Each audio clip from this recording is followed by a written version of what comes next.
আপনার সাথে বিয়ে না হয়ে সুধা বেঁচে গেছে।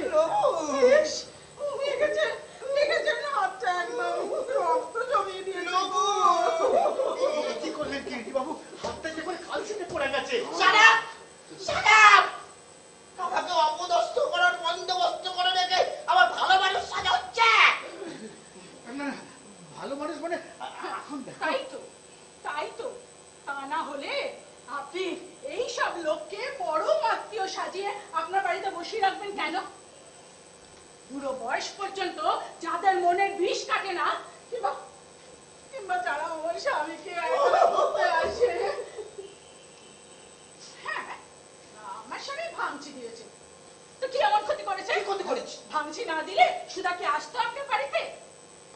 এই খুনেদের কোনো একটার সাথে 7 পা ঘুরে গেলে আপনি কি পারতেন এত ঘটা করে সুধার স্মৃতিবাসন করতে? সে সৌভাগ্য কি হতো আপনার? না সেটা হতো না, ঠিক কথা, কিন্তু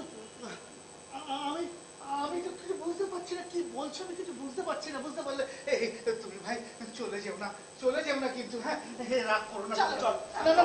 না তোমরা যেও না তোমরা। ওকে পাতুরিটা খাইয়ে দাও না। ইচ্ছা হলে মিষ্টিটা খেয়ে নেবে। তোমরা চলে যাও। এই যে টিফিন ক্যারিয়ার, এখানে জলস্পর্শ করার প্রবৃত্তি আমার নেই।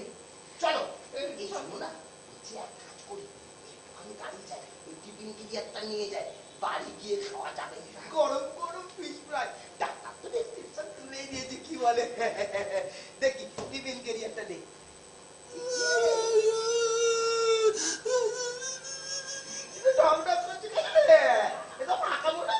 হ্যাঁ ফাঁকাই তো। দাদু তো শুধু টিফিন ক্যারিয়ার নিয়ে আসতে বলেছে। ফিশ ফ্রাই কোথায় রে? Fish fry? আরে খেয়ে নিয়েছিস বল না, লজ্জার কি আছে? খেয়ে নিবি তোরা ফিশ ফ্রাই? হ্যাঁ। ধর টিফিন ক্যারিয়ার ধর। অপমান চরম অপমান। সারা জীবন আমি এই জন্য তোমাদের এখানে আসতে চাইনি। তোমার চই আমাকে হেনস্থা করেছে, এখন তার ছেলেটাও অপমান করছে। চলো আর এক মুহূর্ত না, চলো যাবেন না, ক্যাটালগের গাড়ি এসে গেছে। এই বাটুরি খাবেন না? দাঁড়ান আমি নিয়ে আসছি। দাঁড়ান একটুক্ষণ দাঁড়িয়ে যাই, কি বলে? একটুক্ষণ না, অনেকক্ষণ। ভাই নলিনাথ, আমার প্রস্তাব আজকের এই স্মরণ সভায় সুধাময়ী প্রতিকৃতিতে মাল্যদান করবে শ্রীযুক্ত মোহন দাস। দেখো, যে মানুষটা কোনো কিছু না পেয়েও সারা জীবন নিঃস্বার্থভাবে ভালোবেসে গেল, মালা দেওয়াটা তারই সাজে। আমি জানি না মোহনবাসী ব্যাপারটা কি চোখে দেখবে। না আমি ভালো চোখেই দেখছি। আমার মনে কোনো মালিন্য নেই। এমনকি আজ আমি আপনার গলাতে মালা দিতেও রাজি। পাতুরি খাবে তো? পাতুরি খাবো না? পাতুরিটা আসছে না কেন? চলো তোমার পাতুরি খাও। আমি 4টে আর তুমি 1 ঘন্টা। 1 ঘন্টা? রাজি? রাজি। Why not? এই নাও তুমি এই মিষ্টির বাক্সটা নিয়ে যাও। আচ্ছা, যদি তোমার সুগার ফল করে না, এর থেকে 2-4টে খেয়ে নিও। 2-4টে খেয়ে নেবো। যাও।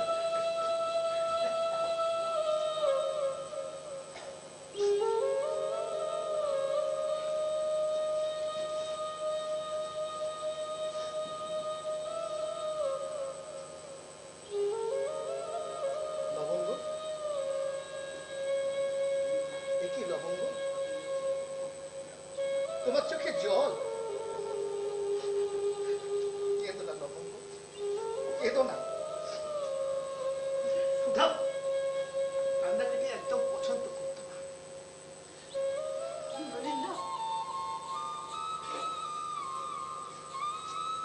আজ সুধার কথা বড্ড মনে পড়ছে নলিনা।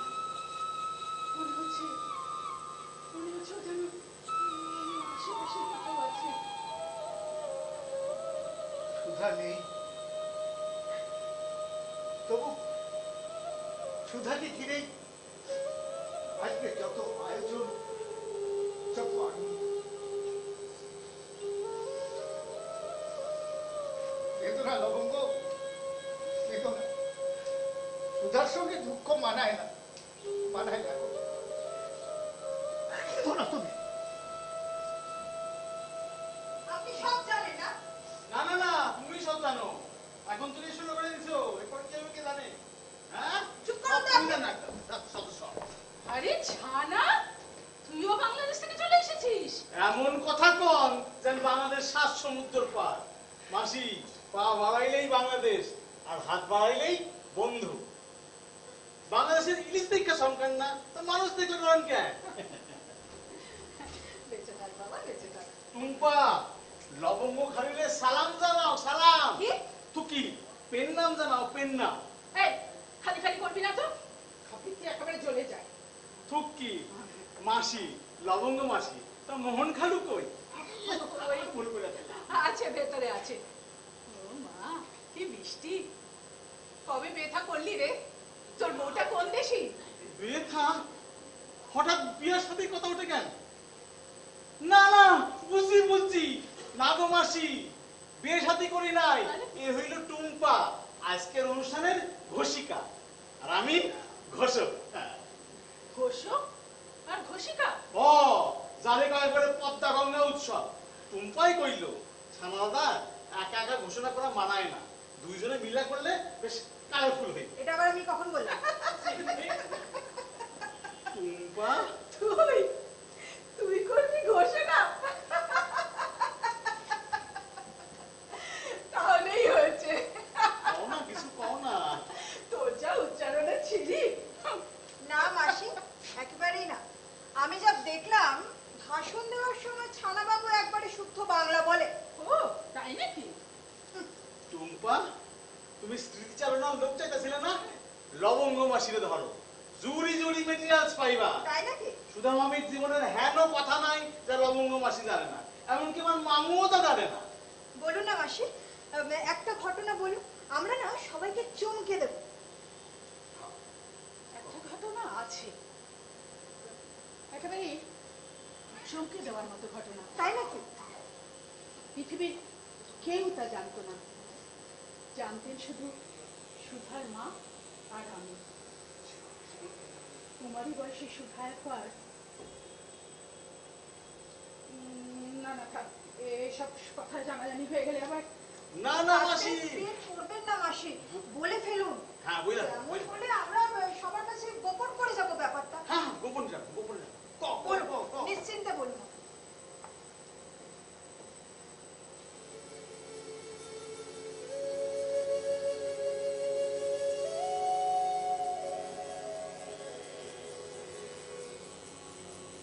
কুমারী বয়সে সুধা একবার আত্মহত্যা করতে গিয়েছিল। আত্মহত্যা? ওই ওই ঘেদুয়ার পুকুরে। পুকুরে তো মামি পা পিছলাইয়া পইরা। না, আত্মহত্যা করবে বলে ঝাঁপ দিয়েছিল। কারণ? বারবার বিয়ে ভেঙে যাচ্ছিল। চোখে জল সুধা। তবু তার বর চলে গেল। শেষকালে রাগে, দুঃখে, ঘেন্নায়, অপমানে কাণ্ডটা বাঁধিয়ে ফেললো। ওই হেদুয়ার পুকুরে ঢুকে সন্ধ্যাবেলা। আমি তো সব কথা কিছু জানতাম না। আমি তো জানতাম জলে পড়ে যাওয়াটা একটা দুর্ঘটনা। না, বলেনি লজ্জা। লজ্জা? হ্যাঁ, সইকে বলতে পারে আর আমাকে বলতে পারে না, এত লজ্জা। সে কি আমাকে বন্ধু বলে ভাবতো না তাহলে? না, তা না। একটা কুমারী মেয়ে আত্মহত্যা করতে শুনে নানা লোকে নানা রকম রচনা করবে, তাই আমরাই ওকে বারণ করেছিলাম কথাটা কানাকানি করতে। 50টা বছর, 50টা বছর একটা দিনের জন্য সে আমাকে বিশ্বস্ত বলে মনে করেনি, আমাকে বন্ধু বলে ভাবতে পারে। একটা বাড়ির জন্য সে আমাকে রেজিবাবু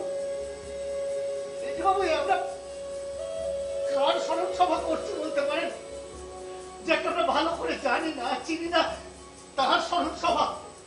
অতদূর জানার দরকার নেই ভাই মদিনাথ। এই না জানার জন্য আমার বিবাহিত জীবনের 50 বছরে ভালোবাসায় কি কোনো ঘাটতি হয়েছে? বড় কোনো ঘাটতি হয়েছে? তাহলে উনি আজকে এত ভাবছো কেন? অজানা বলে না এত সুন্দর।